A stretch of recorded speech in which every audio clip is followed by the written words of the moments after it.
दोस्तों, इस दुनिया में कुछ लोगों का बात करने का तरीका इतना ज़्यादा अच्छा होता है, इतना ज़्यादा जुदा होता है कि कोई भी व्यक्ति उनकी बातों को सुनकर आकर्षित हो जाता है, उन पर फिदा हो जाता है।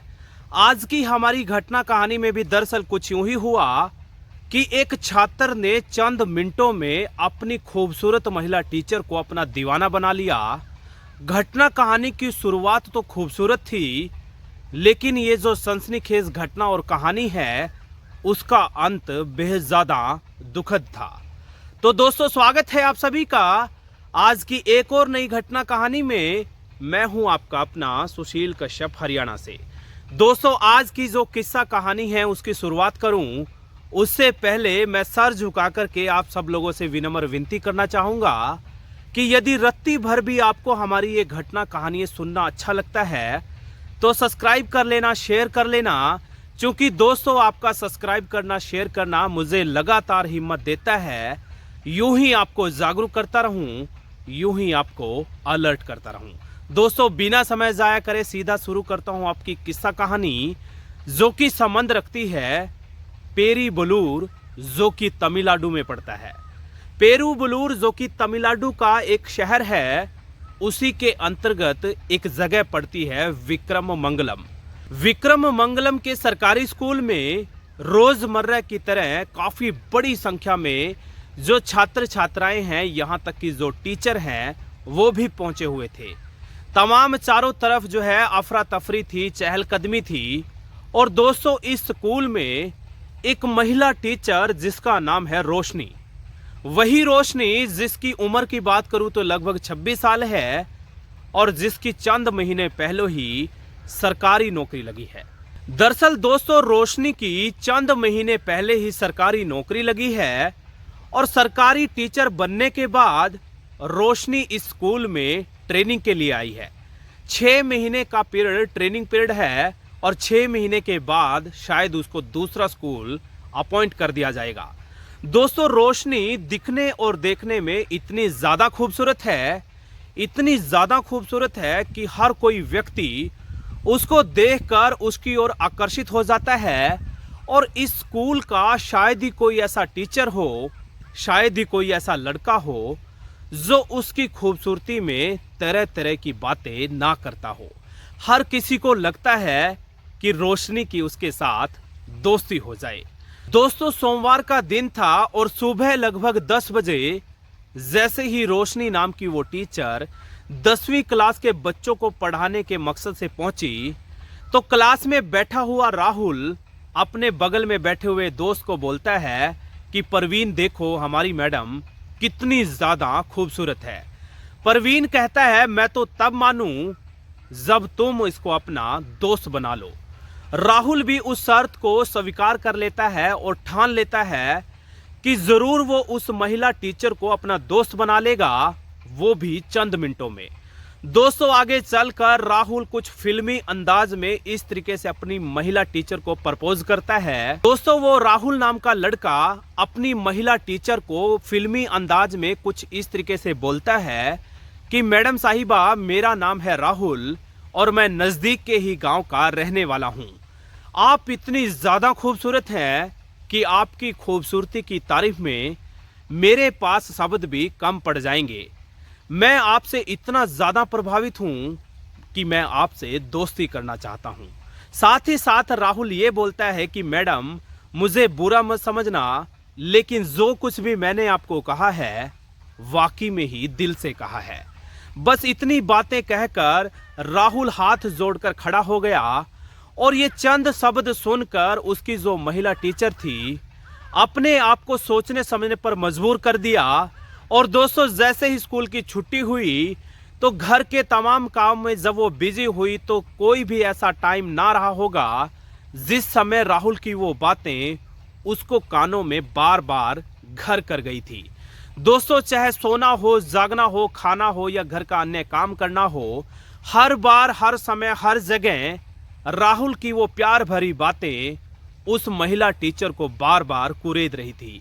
दोस्तों, आगे चलकर वो महिला टीचर आखिरकार प्यार का इजहार राहुल के समक्ष कर देती है और देखते ही देखते पहले वो दोस्त बने और दोस्ती कब प्रेम प्रसंग में तब्दील हो गई, ना तो राहुल को पता चला और ना ही महिला टीचर रोशनी को।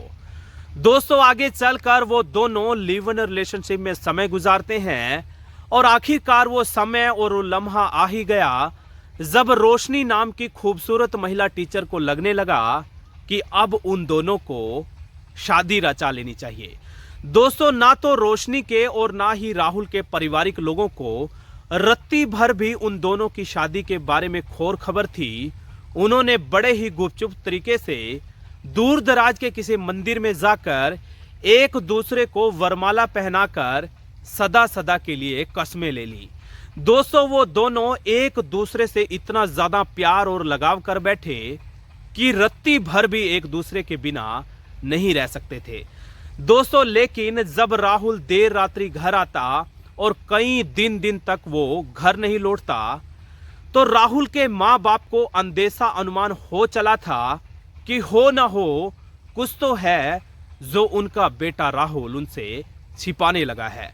दोस्तों, राहुल के जो माँ बाप थे बार बार राहुल पर दबाव बना रहे थे कि आखिरकार वो उनसे क्या छिपा रहा है, और जब लगातार दबाव बन रहा था तो अपना दिल थाम कर राहुल ने भी तमाम घटना कहानी का खुलासा कर दिया कि उसने एक महिला टीचर जिसका नाम है रोशनी, उसके साथ शादी रचा ली है और दोनों वो बेहद ज्यादा खुश हैं।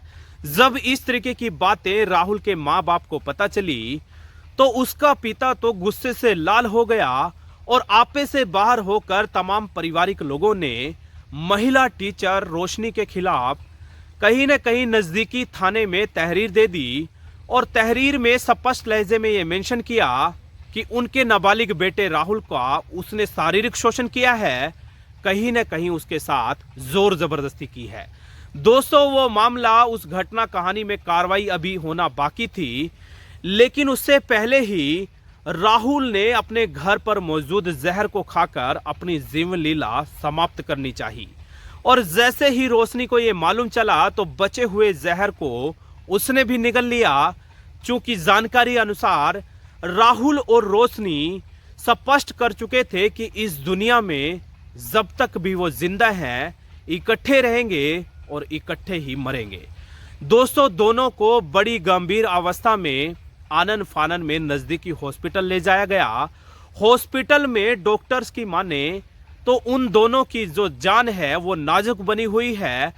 उनकी जान बचेगी या नहीं बचेगी इस बारे में कुछ भी कहना जल्दबाजी होगी। लेकिन दोस्तों, बहरहाल इस पूरी घटना कहानी को सोशल मीडिया पर खूब ज्यादा वायरल किया जा रहा है। लोगों की लगातार प्रतिक्रियाएं सामने आ रही हैं।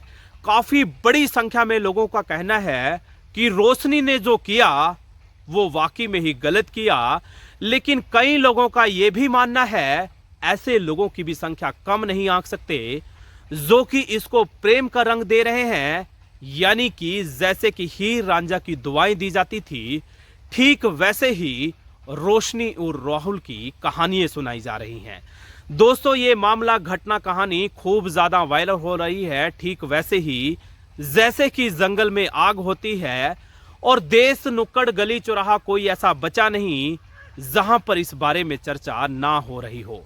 दोस्तों, इस पूरी घटना कहानी को और ज्यादा नजदीक से देखें तो मालूम पड़ता है कि यदि उनमें से रोशनी और राहुल की जान बच भी गई तो हमारे कानून के मुताबिक रोशनी पर संगीन धाराओं में मामला दर्ज तो हो ही चुका है, उसमें कानून अपना काम करेगा और निश्चित तौर पर रोशनी को अपनी बची खुची जिंदगी कानून के शिकंजे में आने के बाद काल कोठड़ी में बैठकर गुजारनी पड़ सकती है। लेकिन वही काफी बड़ी संख्या में लोगों का मानना है कि जब दोनों की सहमति है तो उनको आपस में मिल बांट कर जिंदगी गुजार लेनी चाहिए। दोस्तों, आप लोगों का इस पूरी घटना कहानी को लेकर के क्या कहना है? लेकिन जो कानून है वो कहीं ना कहीं सबूत और गवाह के हिसाब से काम करता है। कानून संविधान के मुताबिक काम करता है और जो संविधान है हमारे देश भारत में सर्वोपरि है। दोस्तों, ये थी आज की हमारी घटना और कहानी। जरूर बताइएगा कैसी लगी और इस तरीके की घटना कहानियों को देखकर अपनी प्रतिक्रिया जरूर दे देना। और दोस्तों, हौसला अफजाई के तौर पर आप हमें सब्सक्राइब करते रहें, शेयर करते रहें, क्योंकि आपका सब्सक्राइब करना मुझे लगातार हिम्मत देगा। यूं ही आपको अलर्ट करता रहूं, यूं ही आपको एंटरटेन करता रहूं। बहुत बहुत शुक्रिया आप सब साथियों का, धन्यवाद।